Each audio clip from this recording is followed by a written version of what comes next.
Welcome back, Hobby Maniacs. Rob Bear here today with a look at the new Dark Angels Codex. And man, what a good one it is. We had not seen a good set of rules for the Dark Angels since, I guess, 1999, since 3rd edition. And this book came along and has really got a lot of people talking. Let's take a closer look at it here.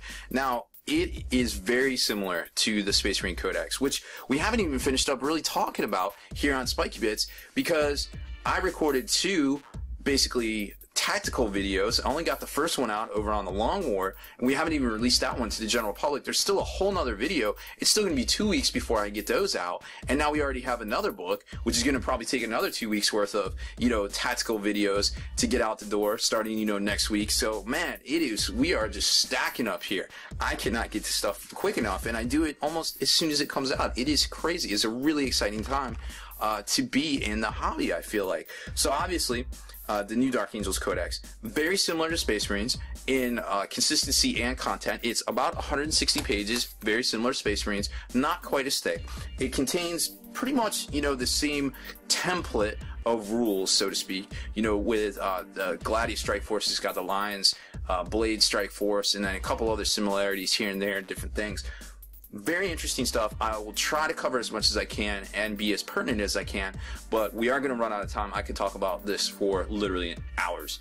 It is that good. Same with the Space Marine book. Now, normally what these videos are is basically I kind of show you the book, kind of show you what's going on with it, and we just do a brief overview. Now, it's my general review, and then what we do is we come back, we do a tactical on it. It usually takes 2 to 3 videos. It could take 3 this time, who knows. Just basically going on some combos, giving you guys some power, some power tips, just a whole bunch of different things, like some gotchas and things that we've noticed since we've read the book and talked to a lot of people and some of the army list ideas, etc., etc. So, without further ado, let's jump right into it. So here's the contents page, of course, made by Games Workshop in Nottingham. That's their new thing. We don't know who actually writes these books anymore, but judging by the contents, it wasn't Jervis Johnson, who has been the previous architect of this book.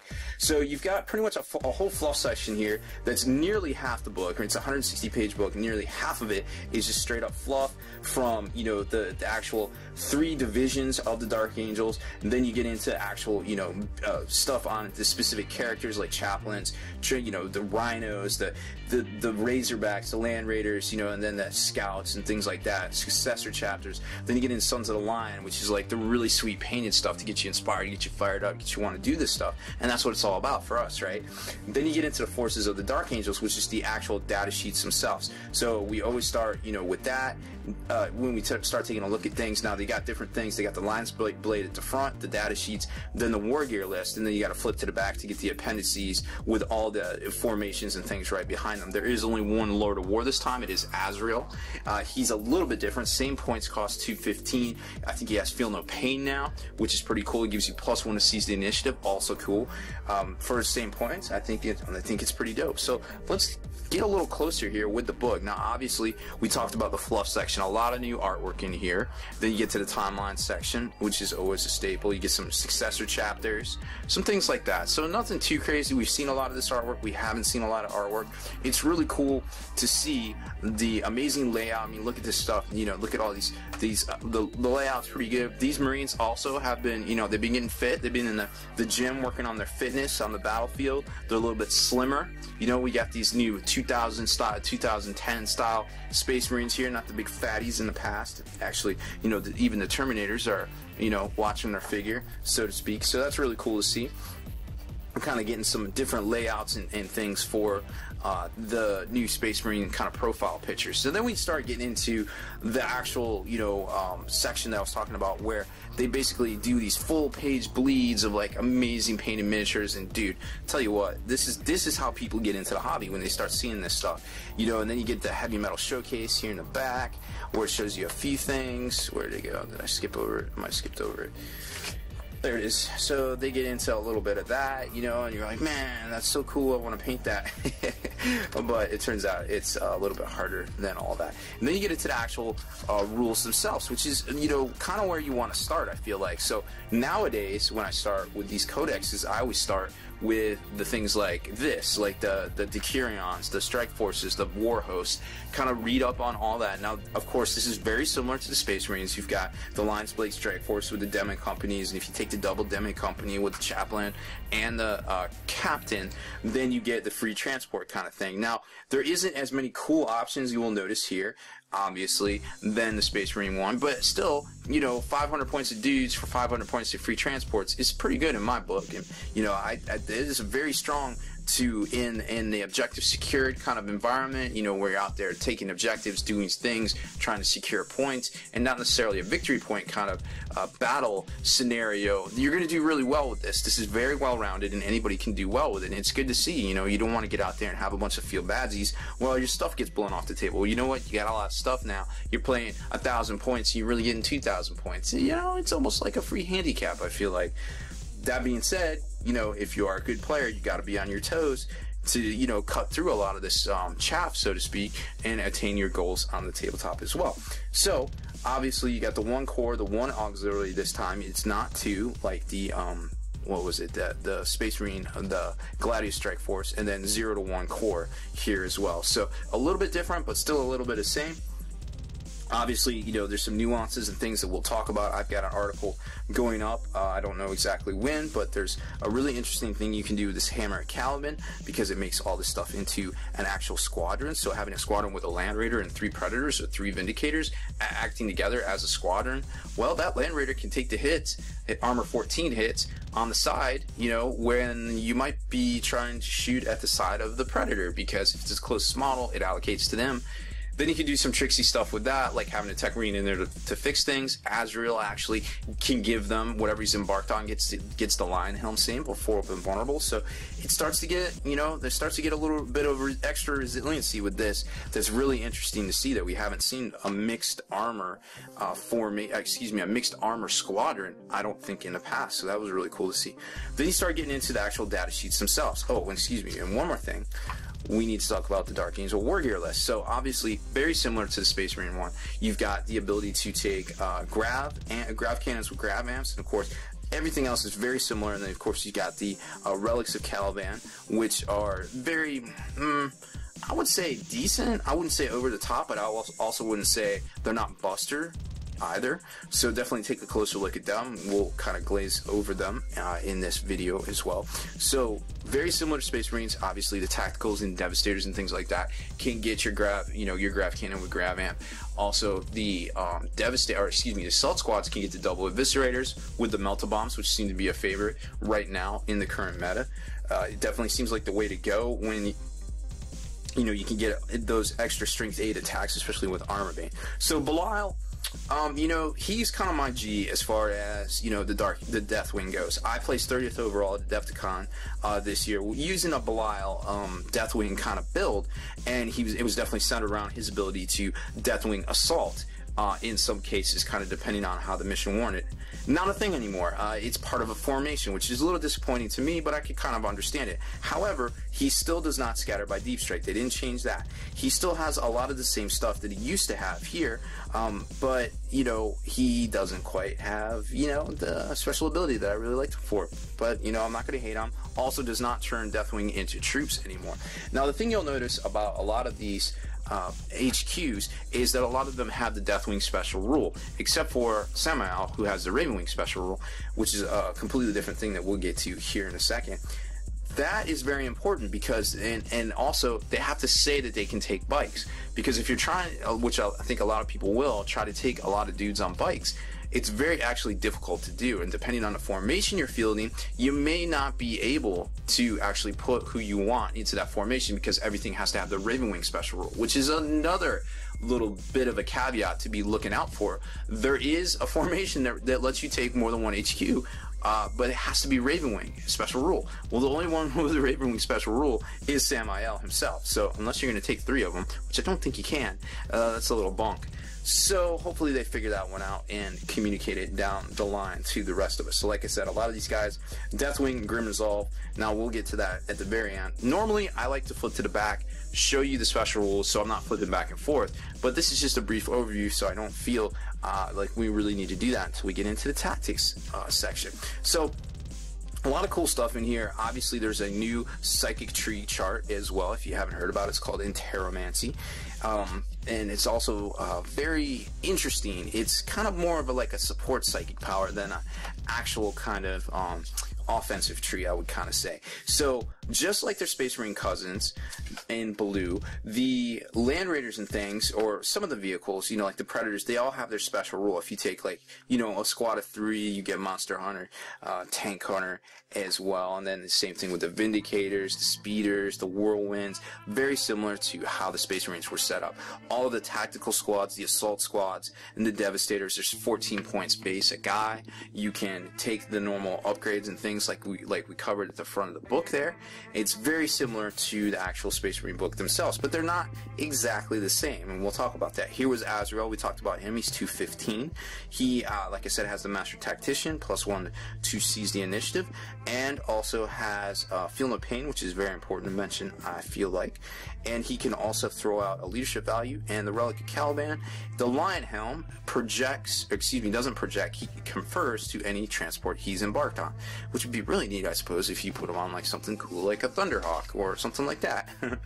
So then we get into the formations themselves, and there is also detachments in here, which we'll catch here in a few seconds. So you got the Raven Wing Attack Squadron and Raven Wing Support Squadron. I'm not going to break them down quite as much as other than say that there are a lot of special abilities that can stack with these formations. Some do not allow Overwatch. Some let you reroll Jink, or excuse me, that's a Raven Wing special rule.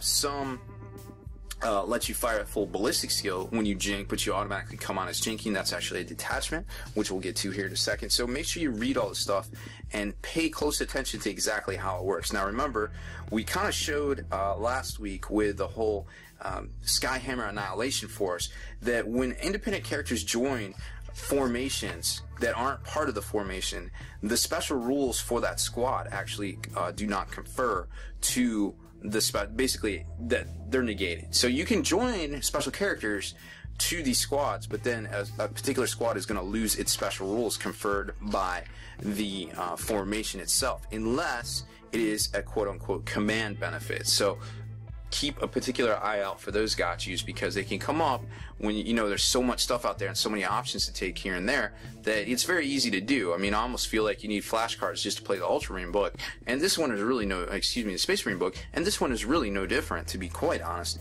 So then we get into one. I wanted to talk about the Hammer Caliban. Like I was saying there earlier, they form a squadron, which is really interesting, because if this is the closest one to what you're shooting at, then you have to roll penetration on this, and maybe not the armor 11 side of the Predator that you want to take. And there's really cool options, because you throw this, you have to throw the Tech Marine in the Land Raider. Then the Tech Marine gets +1 to his ballistic skill. If you take a squadron of these, you know, servitors, you can be fixing hull points and weapon destroys and things like that, kind of like in, you know, the engineers fixing the choppers in Call of Duty, just flying around going all crazy. Unless you explode it, these things are not invincible, I feel like. And then you can even get super crazy with the Cheese Whiz, throw Azrael in there and get a 4-up invulnerable, which kind of gets kind of crazy. So, and then of course you can assault right out, because it's an assault vehicle if you need to go, you know, clear out, you know, some interlopers or something like that. So if you play this smart and play this dicey, I feel like it's a really tactical unit. You can take Predators with all las cannons and just straight be blasting fools, or you can take Vindicators and just kind of hang back, hang out near objectives, just hold shit down, and just kind of blast out as you need to. Again, if something gets too close, you run Azrael out. You know, he could be part of this formation even, you know, whatever. These guys are no slouches in close combat, especially if Azrael clears them out, and then these guys go swinging with their power fists and things like that. It's a very well-rounded, it's not an auto win, it's not OP, but it's very well-rounded, I feel like. And I feel like I needed to talk about it a little bit there, because it's so kind of different, and we haven't seen anything like that before. Then we get to the back, the appendix section, which is where all the special rules are in the Warlord traits. I wanted to talk about the special rules. Deathwing, a model with this special rule, has the Fearless and Hatred Chaos Space Marine special rule. I feel like Fearless might not be a super good thing in the Space Marine book, just because of the fact that sometimes you don't want to be fearless. You want to go to ground. You want to do cool stuff. You want to have options. These guys don't. They don't have options. They can't do certain things. So just keep that in mind before, you know, you try to do something silly with your Terminators or your HQs, guys. Grim Resolve, kind of interesting. Models with the special rule have the Stubborn special rule and less jinking. and countered ballistic skills too when firing Overwatch. So that's really interesting to see.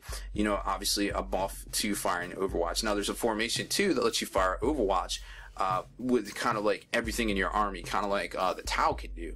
Well, everything within a certain range. But it's very interesting. Definitely read those formations. There's some really cool stuff in there. And the last but not least, and definitely not least, is the Ravenwing special rule. A model with a special rule can reroll failed cover saves when it jinx. What? Okay, that's pretty good, because guess what? A lot of these bikes have skilled rider, which means they're automatically, when they're jinking, down to a 3-up cover save, and they're re-rolling that. You can even get even more crazy with the Cheese Whiz and throw in a Dark Shroud that gives a stealth bubble, and that's a 2-up. I don't know if you really need to get that crazy, because a 3-up rerollable is still pretty good, to be honest. It's near game breaking, and to just have, you know, the ability to even have a 2-up, and some of these special characters can actually do it depending on the war gear they take. That's also very interesting to see. A lot of the stuff's still the same. We lost all the special banners. We lost the power field generator. Not to say it's not expected, because it didn't exactly work with the kind of a lot of the 7th edition mechanics out there. Another gotcha to be aware of is Terminator armor. It doesn't say the special rule anywhere but right here. So when Deathwing Terminators, a model with Deathwing special rule that arrives by Deep Strike treats all of its ranged weapons as having the Twinley special rule at the end of the turn. Very important. It doesn't say it anywhere else in here, and a lot of people are missing that. So be aware of that little gotcha there. Then we get to the relics, and like I was saying, there is the Shroud of Heroes. Gets you Feel No Pain, and also when he's not in a unit, the bearer has the Shrouded special rule. So if you have a particular model out in the open with this thing, and if they kind of errata things to have the Ravenwing special rule, because right now technically a librarian can take a bike, a chaplain can take a bike, and a tech marine can take a bike. Now if they were errated to be with Ravenwing when they do that, they would be eligible to take this, and that could get a little silly. So maybe they were trying to be smart about it, maybe not. Don't know how we're supposed to fulfill, you know, 3 HQ slots in that one formation when there's only one that has the Ravenwing special rule. We will see what happens with that. But that being said, you know, be aware of this. The Lion's Roar, it's basically a plasma gun that can do a one-shot blast. Kind of interesting. Mace of Redemption, also kind of interesting. Foe Smarter, kind of interesting. Monster Slayer of Caliban, it's kind of like a demon weapon, but for the good guys, kind of interesting. Nothing too awfully crazy. I do like the Eye of the Unseen that gives the squad preferred enemy, which is preferred enemy is definitely a bonus, but there's so much cool stuff and overlapping I guess special rules and things in here that I'm not exactly sure you're going to need it, you know what I mean?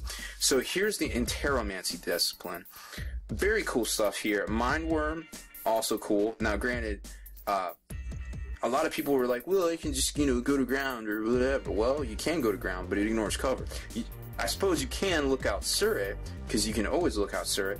It is a focused Witchfire, however, so you want to be aware of how those work. Make sure you look up those rules. You have to cast on a 5 or less. Excuse me, it isn't even like that anymore. Oh, you have to cast 1 more. That's what it is. So you would have to harness at least 2 warp charge to activate the focused part of the Witchfire. So keep that in mind. Then, what is it? So then you got the Seed of Fear, which is really interesting because it makes you take all your checks on 3d6. Now, it doesn't make you take a check, it makes you take all your checks on a 3d6, so just keep that in mind. And then it goes into some more stuff in here, which are kind of decent. I feel like the Warp Charge 2 stuff isn't quite as good as the Warp Charge 1 stuff, but Mind Wipe's really interesting because it lets you permanently reduce some of the characteristics to 1, and if you're already reducing them by 3 here, and then you can get off a couple of these, once a characteristic hits 0, guys, the model is removed from play as a casualty. So keep that in mind. Those could be some combos, but they're a little bit pricey. But to maybe help out the ability to cast these, remember that good old formation in the Space Marine book called the Librarius Conclave. Well, that was originally a Dark Angels thing. Back last what was it, Christmas, they came out with the, what was it, the Advent calendar, and one of the things in there was the Dark Angels Librarius Conclave. Well, it's back, it's updated. You can go download your copy from Black Library if you need to get your update, and what it does is basically lets you harness on a 3-up. Not the 2-up that the other formation does, it's very similar wording, but this one's a 3-up. You have to take Ezekiel, and this range is doubled from 12 inches to 24. So that's really interesting to see. So keep that in mind if you want to go, you know, the Psyker route that is available to you. Unlike, you know, they didn't put it in here, but there is a Librarius Conclave available to the Dark Angels. So go check that out. Then we've got the 2 detachments, and this is what I was talking about here. all models in the Ravenwing Strike Force have to have the Ravenwing Special Rule. So you've got 3 of those, but you know, there's only one guy that can do that. So don't know how that's supposed to work. Still, it's really good because what happens is, let's see, so you get to pick when they're going to come on, and then when they come on, they all basically count as moving flat out or jinking, which is really cool. And they still fire their guns normally in your next turn. They do not have snapshots. So basically, they come in, boom, they're in your face, you're automatically jinking. Okay, cool. And then you get to fire at full ballistic skill the next turn. So it seems pretty powerful in theory, but then again, if you're already up in their face, why do you need to fire at full ballistic skill if you're just probably going to assault them next turn anyways? You don't want to be firing, you probably want to be assaulting. So it's one of those things that it might be a little tactical, it might not. We're going to have to see how this plays out on the tabletop. At first glance, it seems powerful. Don't know for sure yet. Ravenwing Strike Force, this is what I was talking about when they kind of took away the Deathwing Assault, but they didn't really because it is back in this. Now you get to say if you're coming on turn 2, 3, turn 2, 3, or 4.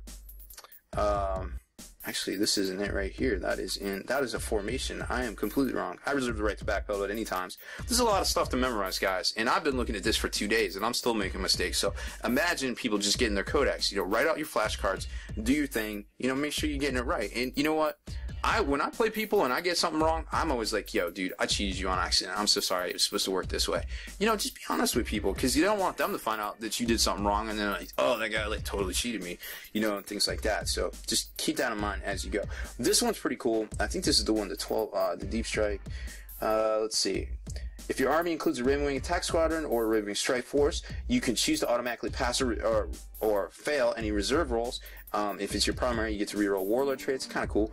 And they get to... Oh, this is the one with Battle Focus. Okay, so this one isn't that bad. Now, there is a formation in here that lets you arrive with your Terminators on turn 2, 3, or 4, whichever you pick.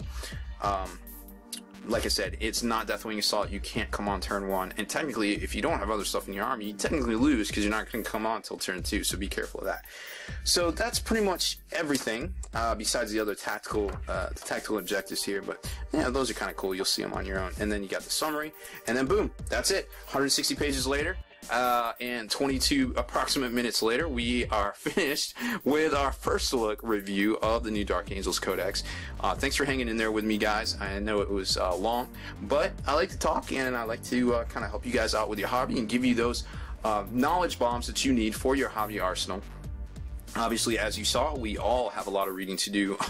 Just with the past 2 weeks worth of books, it is bananas. But it's a really exciting time for the hobby, and I cannot think of any other time I've been more excited to do more stuff with the hobby than as of, you know, say, January of this year. So that's about it for this one, guys. Thanks for hanging in there with me. Make sure you subscribe to this YouTube channel. Check out the blog, spikybitsblog.com, and head on over to thelongwar.net. That's the home of the battle reports for exclusive access and early videos.